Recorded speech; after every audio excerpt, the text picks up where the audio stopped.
A pleasant morning to everyone. I'm Teacher Princess and allow me to read the story about David and Goliath.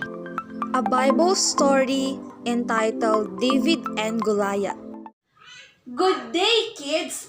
Today, I will going to share you a story about David and Goliath. So listen carefully, okay? The story of David and Goliath. Long time ago, during the reign of King Saul, there lived a young boy named David. David became a noble and mighty warrior and eventually grew up to be a great and powerful king. When David was very young, there was a war between the Israelites and the Philistines. The Philistines wanted to make the Israelites their slaves. The Philistines' army was on one mountain and the Israelite army was on another mountain. One morning, the Philistines sent their strongest and most fearsome warrior into the valley. His name was Goliath. He was 9 feet tall and carried a very large sword. One morning, the Philistines sent their strongest and most fearsome warrior into the valley. Its name was Goliath.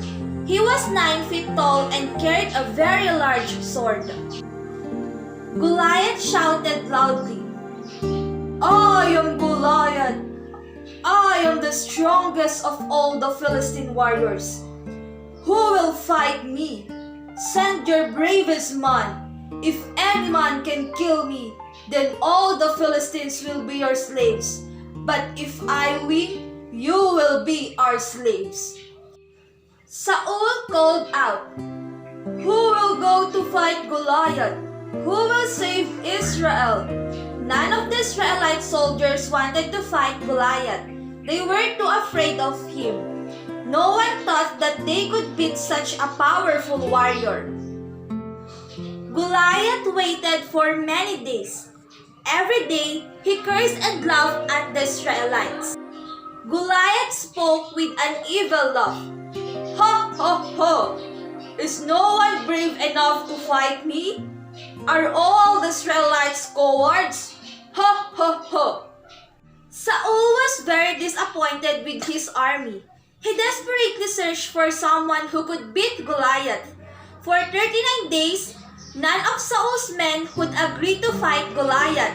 Saul had almost given up hope. He was afraid that the Israelites would lose the war and become slaves to the Philistines. Then, on the 40th day, God sent someone to save Israel. On that morning, David, a young shepherd boy, came to the Israelite camp with food for his older brothers. When David heard Goliath cursing and laughing at the Israelites, he became very angry.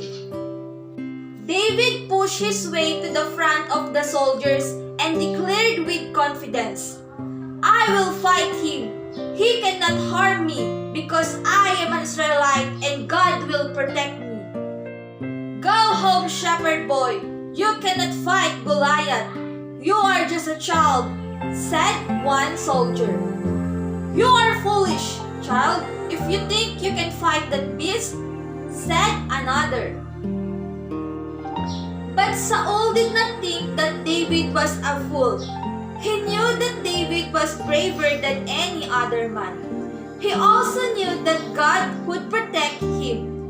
Saul looked at David earnestly and said, "David, how will you fight Goliath?" David did not back down. He said, "I am brave and strong on my father's farm. I once killed a lion that was attacking a sheep. Another time, I killed a bear that came to take away our sheep. If I can kill a lion and a bear, then with the help of our Lord, I can kill the beast."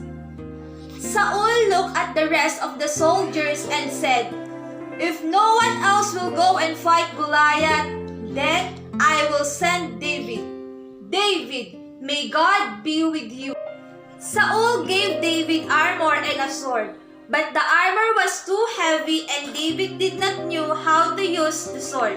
So David threw down the sword and took off the armor. He picked up 5 stones and put them in his pocket. Then he grabbed his sling and ran toward Goliath. When Goliath saw David, he became terribly angry and shouted, "What is this? You have sent a boy to fight me? How dare you, coward Israelites, send this child? Where is your sword, boy? Come to me, child. I will kill you at once." But with confidence, David said, "No, it is I who will kill you, for God will protect me. It is you who should be afraid." At this point, Goliath became furious and charged at David with his huge sword. But David calmly reached into his pocket and pulled out a stone. Then he loaded the stone into his sling and aimed it at Goliath's head. The stone hit Goliath's forehead so hard that Goliath stumbled and fell with a huge crash. Then David took Goliath's own sword and killed him. David looked up to God and said, "I have trusted in God and He has saved Israel." When the Philistines saw that David had killed Goliath, they ran away in fear. But the Israelites chased the Philistines and defeated them. From that day on, David became a faithful servant of Saul. And our story ends here. So kids, I have here some questions about the story. How many days did Goliath challenge Israel to send a man to fight him? Yes, Anna? That's right, it is 40 days. How tall was Goliath? Yes, Mark? Yes, that's right, 9 feet tall. Why did the Israelite army fear Goliath so much? Yes? That's right, because he was a giant. Who challenged Goliath to fight? Yes, Andrew. That's right, it's David.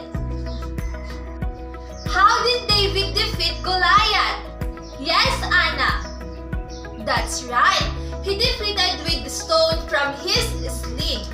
How many stones did David use to defeat Goliath? Yes? Okay, very good. Only 1 stone. Is Goliath was a Philistine? Yes? That's right, he is a Philistine. Now kids, why did David want to kill Goliath? Yes? Very good. He killed Goliath to free Israel. Why was David so confident that he could kill Goliath? Yes? Excellent! Because he had God in his side. Now, the last question is, who became a faithful servant of Saul? Yes? Very good, David. Okay, kids, thank you so much for listening. God bless and keep safe